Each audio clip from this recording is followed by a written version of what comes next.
आज का हमारा टॉपिक है पॉइंट्स की to remember when we will calculating depreciation. आज का हमारा टॉपिक है पॉइंट्स की टू रिमेंबर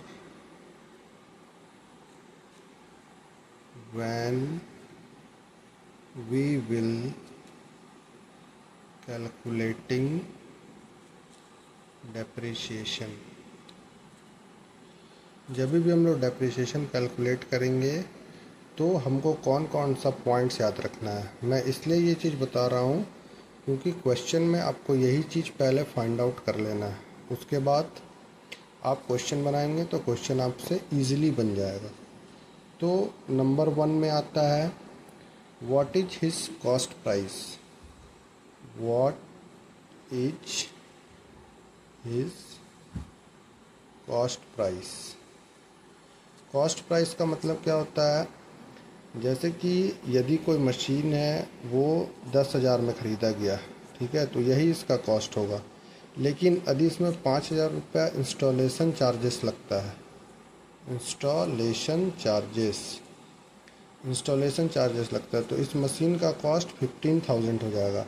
यानी ये पूरा एसेट 15,000 का, यानी जो एसेट पे डेप्रिसिएशन कैलकुलेट होगा वो 15,000 पे होगा। अब आप लोग बोलेंगे कि हम लोग जो बीच बीच में मशीन बनवाते हैं तो वो क्या है, तो वो रिपेयर एंड मेंटेनेंस में जाता है। रिपेयर एंड मेंटेनेंस में वो एक्सपेंस है, इनडायरेक्ट एक्सपेंस। बट ये जो फर्स्ट टाइम लगता है इसको इंस्टॉलेशन चार्जेस बोलते हैं, और ये इसके साथ जुड़ के ये टोटल अमाउंट ही एसेट हो जाता है। जैसे हम कोई गाड़ी खरीदते हैं तो 55,000 की गाड़ी होती है, अब वो ऑन रोड आते आते वो 65,000 की हो जाती है। तो हम लोग से कोई पूछता है गाड़ी कितने में ख़रीदा, तो हम लोग कहते हैं 65,000 में। यही हमारा कॉस्ट प्राइस है, तो ये जानना आपको ज़रूरी है। तो जहाँ पे यदि अलग से दिया हुआ है 10,000 तो कोई बात नहीं, यदि इसमें इंस्टॉलेशन चार्जेस ऐड कर किया अलग से और लिखा है 15,000 तो 15,000 ही हमारा एसेट होगा और डेप्रिसिएशन इसी पे कैलकुलेट होगा। क्लियर है।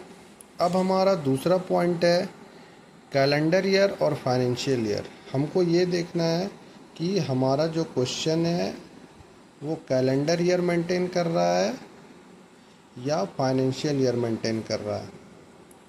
ये चीज़ मैंने इसलिए बताया क्योंकि यदि ये 1 जनवरी को स्टार्ट होगा तो फिर 31 दिसंबर को ख़त्म होगा, या 1 अप्रैल को स्टार्ट होगा तो 31 मार्च को ख़त्म होगा। तो इसमें क्या है, ये इसलिए बताया जाता है, ये इसलिए फाइंड आउट करने के लिए बताता है कि हो सकता है वो 5 ईयर्स का डेप्रिसिएशन कैलकुलेट करने बोला कि आप 5 साल का डेप्रिसिएशन कैलकुलेट करके हमको दिखाइए क्वेश्चन में। तो यदि आप अप्रैल की जगह अगस्त में एसेट ख़रीदे हैं तो अगस्त से लेके मार्च, यानी अगस्त, सितंबर, अक्टूबर, नवंबर, दिसंबर, जनवरी, फरवरी, मार्च, यानी इसमें सिर्फ ये जैसे 2026 में ख़रीदा गया तो 2026 में सिर्फ 8 मंथ्स का ही डेप्रिसिएशन कैलकुलेट होगा। इसीलिए क्वेश्चन में ये फाइंड आउट करने बोलता है कि वो देखा जाए कि वो कैलेंडर ईयर मेंटेन कर रहा है कि फाइनेंशियल ईयर मेंटेन कर रहा है।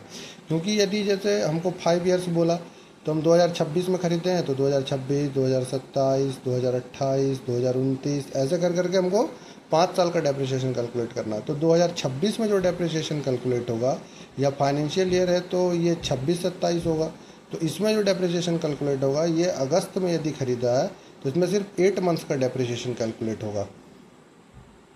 अब यहाँ पे क्या व्हाट इज हिज, ये क्लियर हो गया आपका, what is his cost price, calendar year, financial year, ये देख लिया आप लोगों ने। अब यहाँ पे आता है year and month of purchase. Year and month of purchase, यानी कि किस ईयर और किस मंथ में ये परचेज किया गया। हो सकता है कि एक एसेट अभी ख़रीदा गया हो 2026-27 फाइनेंशियल ईयर में, और एक एसेट हो सकता है एसेट 2, उसका नाम दे दिया, वो 2028-29 फाइनेंशियल ईयर में ख़रीदा गया हो। तो इस एसेट पे सिर्फ 2 ही साल का डेप्रिसिएशन कैलकुलेट होगा। या फिर क्वेश्चन में आपको बोला जाएगा कि ये जो 26-27 में एसेट खरीदा गया इस पर 5 ईयर्स का डेप्रिसिएशन कैलकुलेट कीजिए, और ये जो है इस पर 3 ईयर्स का कैलकुलेट कीजिए या 2 ईयर्स का कैलकुलेट कीजिए, जो भी करने के लिए बोला है। तो यहाँ पे क्या है कि year and month of purchase, यानी कब वो ख़रीदा गया था। उसके बाद होता है फोर्थ नंबर जो होता है, चौथा नंबर, वो होता है year of depreciation. Year of depreciation का मतलब होता है कि जैसे आपको क्वेश्चन जो है, मान के चलिए कि कोई कार खरीदा गया, तो कोई कार 10 साल चलता, 20 साल चलता, 15 साल चलता, जितना साल भी चलता, लेकिन क्वेश्चन में ये दिया हुआ रहता है कि आपको 5 ईयर्स ही कैलकुलेट करना है, 4 ईयर्स ही कैलकुलेट करना है, यानी आपको सिर्फ 4 साल का ही निकालना है। तो आपको ये देखना है, वरना क्वेश्चन में आप डेप्रिसिएशन कैलकुलेट ही करते रह जाएंगे। उसके बाद होता है 5 नंबर्स पे होता है rate of depreciation. Rate of depreciation यानी कि डेप्रिसिएशन का रेट कितना बोला है ये, यानी कि 10% बोला है, 20% बोला है, 30% बोला, जो भी बोला क्वेश्चन में, ये सारा चीज़ आप फाइंड आउट कर लेंगे क्वेश्चन में, कहीं रफ में लिख लेंगे या वहीं पे लिख लेंगे, तो क्वेश्चन सॉल्व करने में आपको परेशानी, दिक्कत बिल्कुल नहीं होगी। उसके बाद होता है method of depreciation. Method of depreciation, method of depreciation, इसमें क्या है, मेथड ऑफ डेप्रिसिएशन में क्या है कि किस मेथड से बोला। तो हम आप लोगों को कल भी बताए थे कि बेसिकली ये 2 ही मेथड पे काम करता है। एक straight line method, straight line method जो इस वीडियो में नए हैं या इस क्लास में नए हैं, वो पिछले वाले वीडियो में जाकर देख सकते हैं, या फिक्स्ड इंस्टॉलमेंट मेथड। और एक होता है return down value method, return down value method. तो इसमें क्या है, स्ट्रेट लाइन मेथड को ही फिक्स्ड इंस्टॉलमेंट मेथड भी बोलते हैं, कंफ्यूज नहीं होना। फिक्स्ड इंस्टॉलमेंट मेथड और रिटर्न डाउन वैल्यू मेथड, ये दोनों अलग अलग चीज़ें। ये दोनों कैसे कैलकुलेट किया जाता है, ये कल हम आप लोगों को बता चुके हैं पहले भी। जिनको देखना समझना वो देख सकते हैं, या कोई कन्फ्यूज़न है तो कमेंट में हमसे पूछ सकते हैं। 7 और लास्ट पॉइंट होता है व्हेन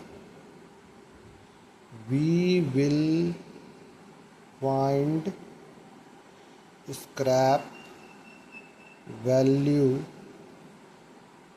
then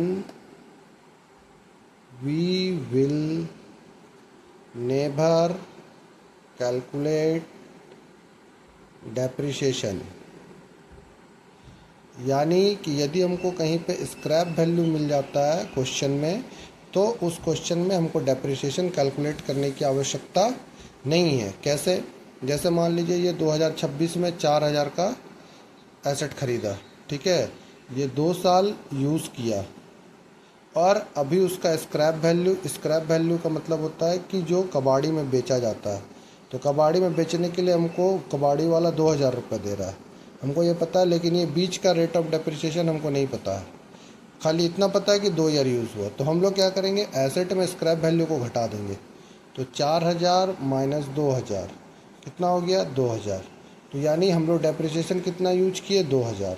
लेकिन यहाँ पे भी एक क्वेश्चन है कि 2000 2 साल के लिए यूज़ हुआ, तो डिवाइडेड बाय 2, यानी एक साल में एक ईयर का डेप्रिसिएशन कितना हुआ, 1000, और सेकेंड ईयर का डेप्रिसिएशन कितना हुआ, 1000। इसीलिए यहाँ पे मैंने लिखा है कि when we will find scrap value then we will never calculate depreciation. तो आई थिंक कि आप लोगों को पॉइंट्स की to remember when we calculating depreciation, ये आप लोगों को अच्छे से समझ में आया होगा। यदि इसमें कोई कन्फ्यूज़न है, दिक्कत है, तो आप कमेंट में पूछ सकते हैं। Thank you.